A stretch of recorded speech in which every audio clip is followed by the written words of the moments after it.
mapansin sa iyong mga kapaligiran.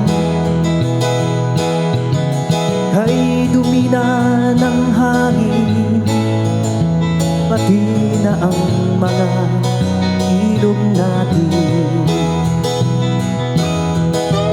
Hindi na masama ang pag-unlad at malayo-layo na rin ang ating narating. Ngunit masdan mo ang tubig sa dagat, dati kulay asul, ngayon'y naging itim.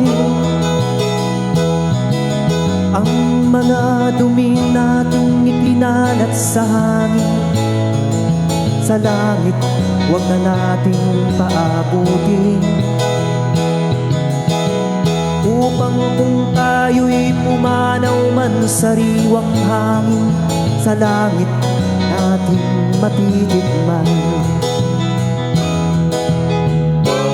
Meron lang akong hinihiling, sa aking pagpanaw sana ay tag-ulan. Gitara ko ang aking dadalhin, upang sa ulap na lang tayo magkantahan.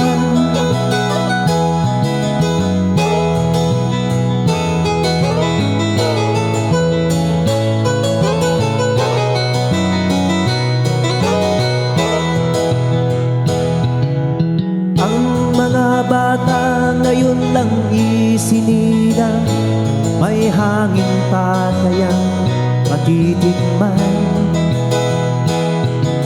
May mga puno pa kaya silang aakiyatin, may mga ilog pa kayang lalamuyan.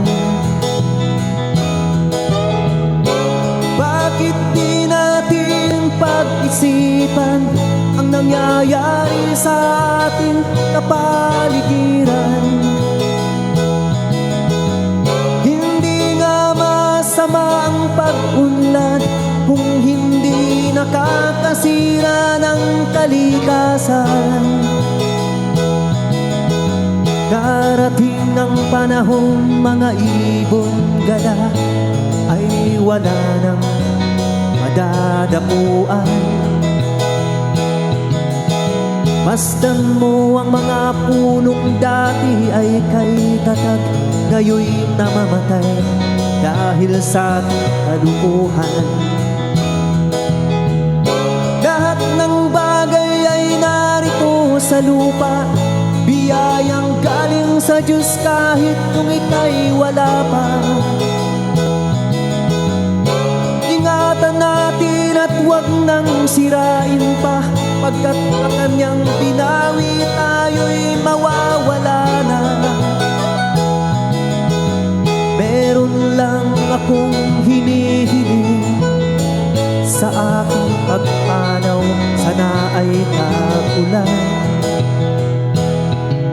Gitara ko ang aking dadalhin, upang sa ulap na lang tayo magkantahan.